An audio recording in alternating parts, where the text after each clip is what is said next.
대전의 올해 개별 공시지가가 지난해 대비 평균 10.34% 상승해 전국 평균 상승률 9.95%를 웃돌았습니다. 구별로는 유성구와 서구가 10% 넘게 올랐고 중구, 대덕구, 동구 순입니다. 세종시도 평균 11.89%가 오른 가운데 최근 택지 조성이 진행 중인 해밀동이 42.7%로 가장 많이 올랐고 지편동 36.7%, 세롬동 31.1% 순이었습니다. 충남도 지난해보다 7.03% 상승해 충남의 공시지가 총액이 242조 원을 넘어섰습니다. 시군별 상승률은 아산시가 8.9%로 가장 높았고 청양군 8.7%, 천안 서북구 8.3% 순입니다. 올해 1월 1일 기준 대전에서 가장 비싼 땅은 중구 은행동의 한 상업용지로 제곱미터당 1,495만 원인 것으로 나타났습니다. 가장 싼 땅은 동구 신화동의 임야로 제곱미터당 550원으로 파악됐습니다. 세종에서 가장 비싼 토지는 나성동의 한 상업지역으로 제곱미터당 가격이 577만 5천 원으로 고시됐고 충남에서 가장 가격이 높은 곳은 천안시 동남구 상업지역으로 제곱미터당 1,092만 원으로 나타났습니다.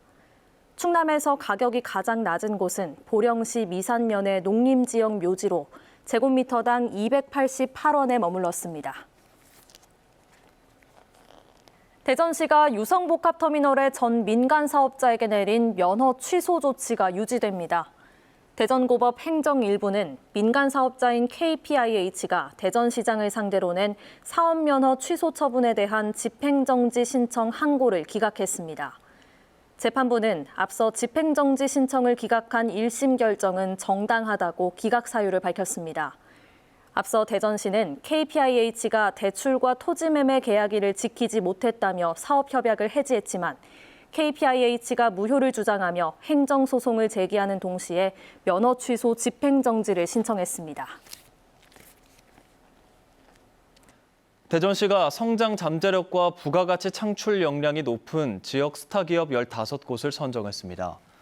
선정된 기업은 대전에 본사나 주사업장을 둔 차세대 무선통신융합과 지능형 로봇, 바이오메디컬 등의 중소기업 15곳으로 글로벌 마케팅 전략과 연구개발비 등 다양한 혜택을 3년 동안 지원받게 됩니다. 대전시는 지난 2018년부터 스타기업 선정을 통해 매출 47% 증가, 고용 창출 168명 등 성과를 이루고 있습니다. 전국 택배노조 충청지부는 오늘 대전지방고용노동청 앞에서 결의대회를 열고 높은 업무 강도와 열악한 근로환경 개선을 요구했습니다. 택배노조는 지난 1월 과로사 대책 사회적 합의 기구를 통해 분류 작업은 택배 노동자의 업무가 아니라는 합의가 나왔지만 여전히 인력이 충원되지 않아 분류 작업을 떠안고 있다고 지적했습니다. 오는 8월 개점을 앞둔 대전 신세계가 다음 달 말까지 2달 동안 온라인 채용 박람회를 엽니다.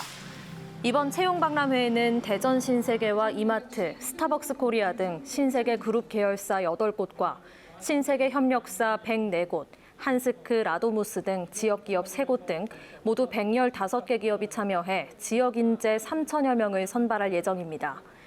지원자는 잡코리아에 마련된 온라인 채용관에서 지원할 수 있으며 참여사가 자체 진행하는 서류 전형과 면접 전형을 통해 최종 결정됩니다.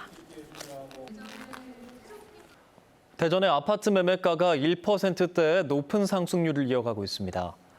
한국부동산원이 발표한 월간 아파트 매매가 동향을 보면 대전은 지난달 1.16% 상승해 비수도권 지역에서는 제주도에 이어 두 번째로 상승률이 높았습니다.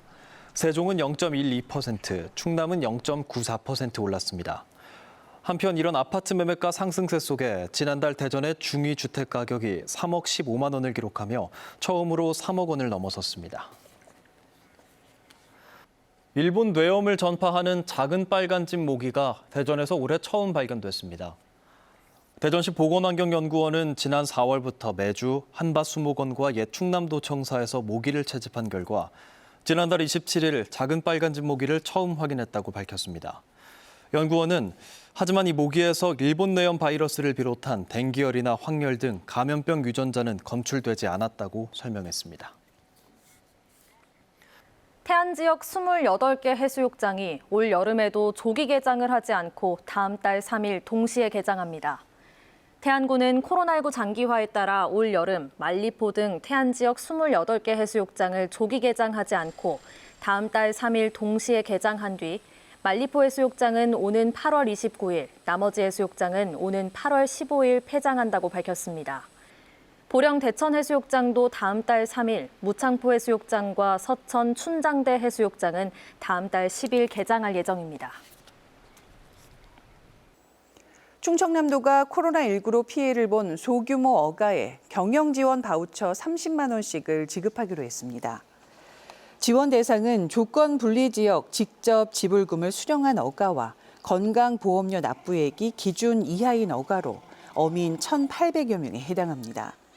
바우처 지급 대상자에게는 시군에서 문자 메시지를 통해 통보할 계획이며 바우처 30만 원은 오는 8월까지 사용하면 됩니다. 세종시에 국어문화원이 들어섭니다. 세종시는 관내 처음이자 전국에서 22번째로 문화체육관광부에서 공식 지정한 고려대학교 세종국어문화원이 내년부터 본격적인 운영에 들어간다고 밝혔습니다. 국어문화원은 지방자치단체 등의 공공언어 개선과 국어 능력 향상을 위한 상담 교육, 쉬운 우리말 학술 용어 발굴 보급 등의 역할을 수행하게 됩니다. 빗물 재활용 시설인 이른바 빗물 저금통이 대전 지역 28곳에 설치됩니다. 설치 장소는 대전 지역 공동주택과 단독주택 26곳과 축사와 창고 2곳 등으로 대전시는 설치비의 최대 90%까지를 시 예산으로 지원할 방침입니다. 빗물 저금통 사업은 건축물이나 단독주택, 공동주택 등의 빗물 이용 시설을 갖추고 조경용수나 청소용수 등으로 재활용하는 사업입니다.